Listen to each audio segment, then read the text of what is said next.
Assalamualaikum warahmatullahi wabarakatuh. Halo teman-teman, kembali lagi nih di Tikes Semada Podcast. Oh ya, kenalin dulu nih, aku Tiara Melia Syahrini. Kali ini aku menjadi presenter pada momen kali ini. Kita akan membawakan tema Lailatul Qadar. Nah, aku sudah membawakan nih narasumber dari kakak kelas kita. Yang pastinya kita akan tanya-tanya lah nanti tentang Lailatul Qadar. Oke, silakan Kak perkenalan. Halo teman-teman, kenalin kami dari perwakilan Eskul Rohis. Nah, kenalin nama aku Nasa Zama Rofi Madika, biasa dipanggil Rofi, dari kelas 11D. Dan aku Eka Pramudianti, biasa dipanggil Eka dari kelas 11F.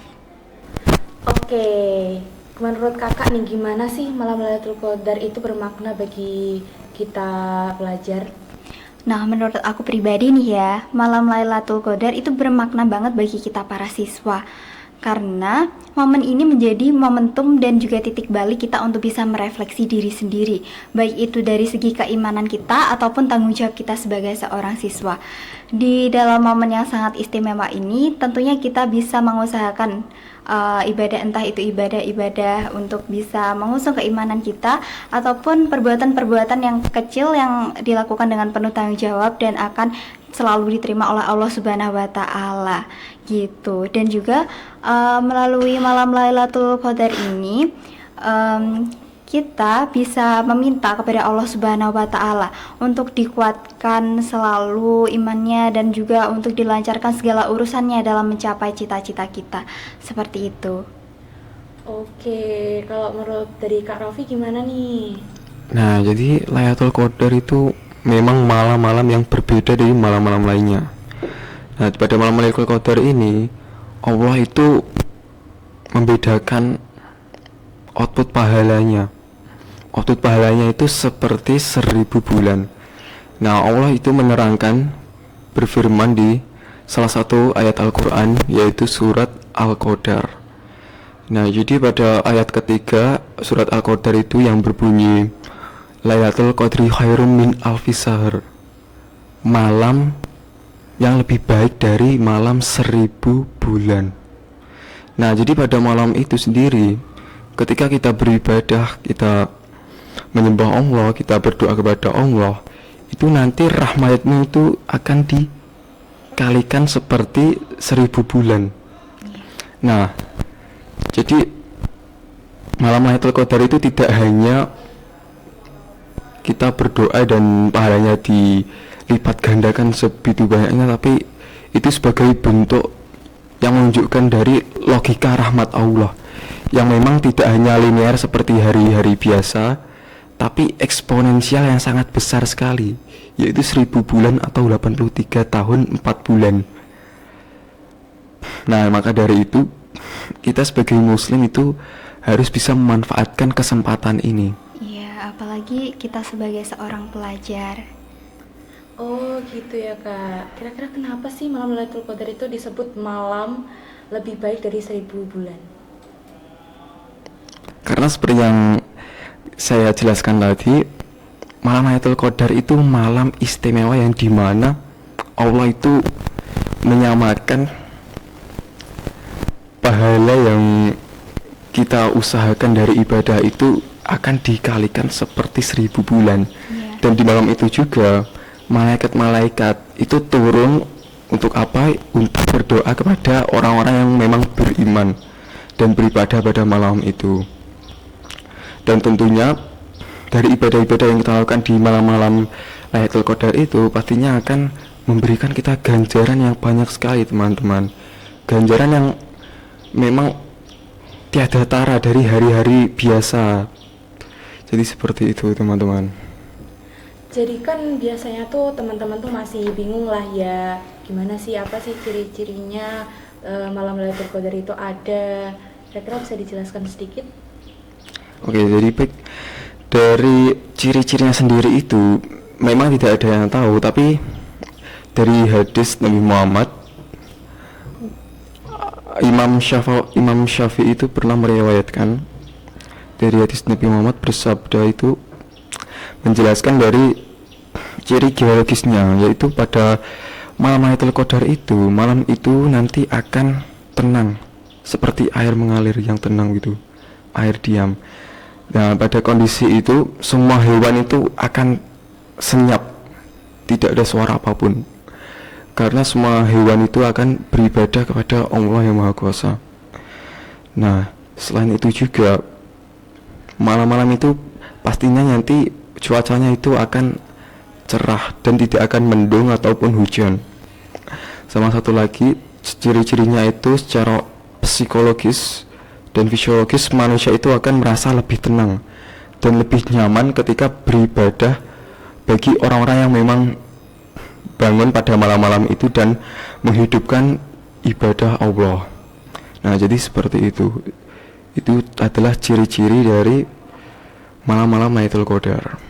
Oh, jadi gitu ya Kak. Nah, di Semada ini kan punya budaya religius nih. Contohnya kita sebagai Semada Religious School, Religious Culture. Iya, betul. Nah, gimana sih Kak Lailatul Qadar itu bisa mempengaruhi di School Religious Culture di sekolah kita ini?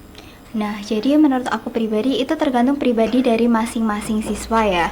Bahwa di malam yang sangat istimewa ini seperti yang sudah dijelaskan tadi, kita tentunya akan mengusahakan berbagai amalan ibadah yang bisa diterima oleh Allah Subhanahu wa taala, tentunya guna untuk mendapatkan pahala yang akan lebih diistimewakan di dalam malam Lailatul Qadar ini.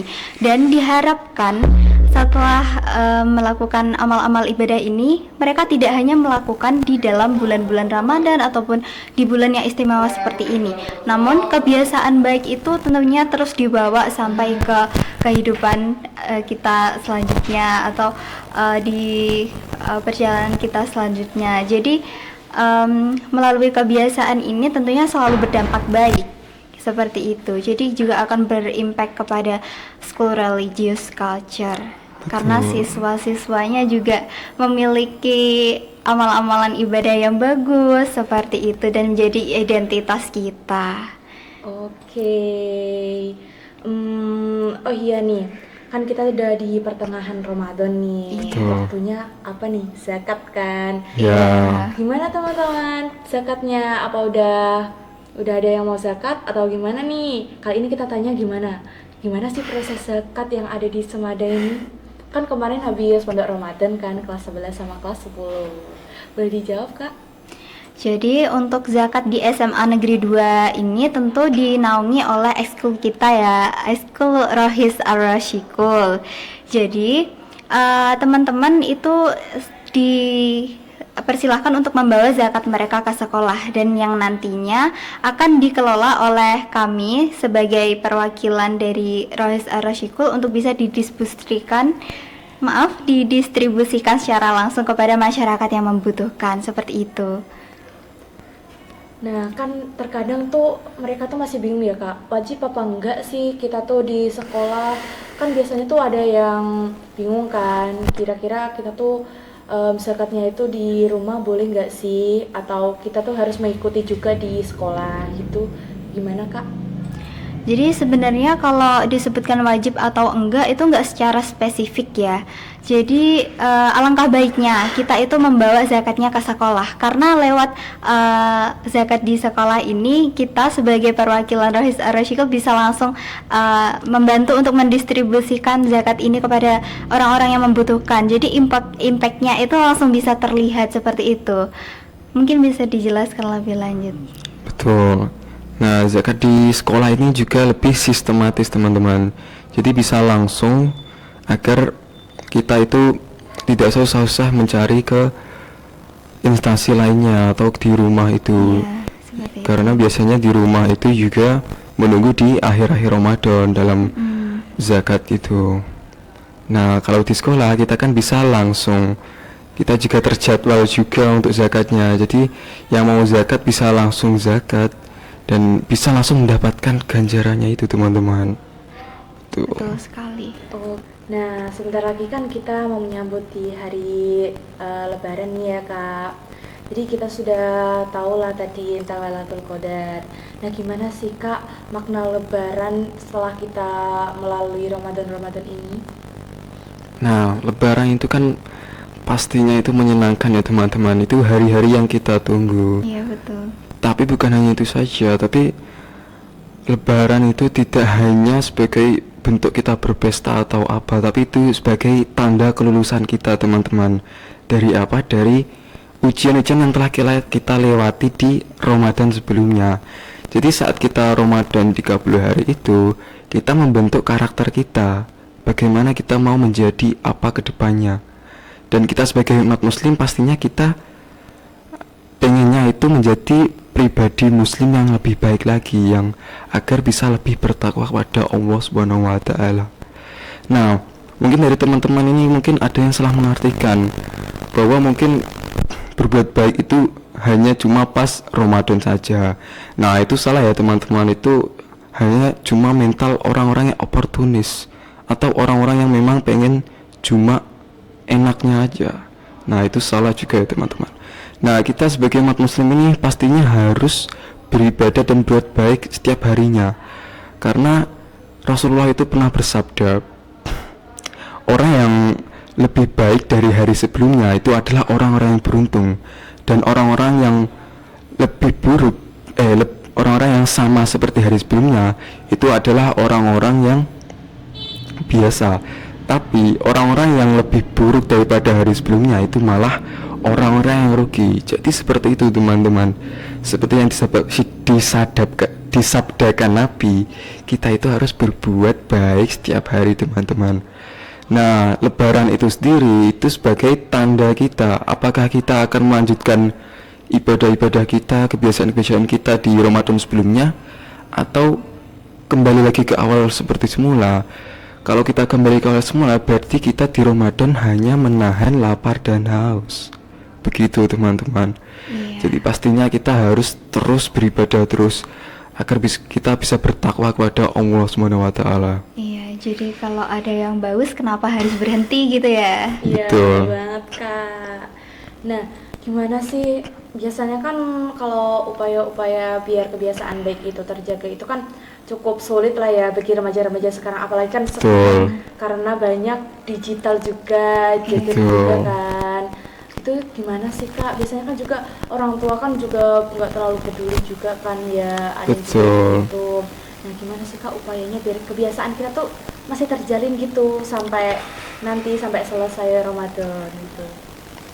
Betul sekali. Nah, di prinsip Islam sendiri itu ada 3 langkah-langkah yang mudah diterapkan, apalagi untuk kita remaja yang memang susah banget untuk mengontrol diri, apalagi fokus ya kan, karena memang banyak distraksi dari stimulus-stimulus digital, dari sosial media apalagi TikTok. Nah, 3 langkah-langkahnya itu, yang pertama itu kita harus sadar dulu teman-teman, kita harus bisa mengontrol diri. Jadi ketika kita mungkin terbiasa menunda-nunda waktu sholat, kita sering membuang-buang waktu di menggunakan HP, tidak manfaatkannya. Nah, kita tahan dulu sedikit demi sedikit. Nah, kemudian yang kedua, kita sedikit demi sedikit itu beribadah yang kecil-kecil dulu, yang simple dulu. Contohnya kita mengaji harian, kita mengaji 1 halaman mungkin setiap hari, atau kita istighfar, berdoa. Nah, itu semakin kecil. Nah, baru kita yang ketiga itu baru kita scale up, kita tingkatkan lagi, kita manfaatkan waktu yang ada di Ramadan itu agar bisa lebih bermanfaat lagi tentunya teman-teman. Seperti itu teman-teman.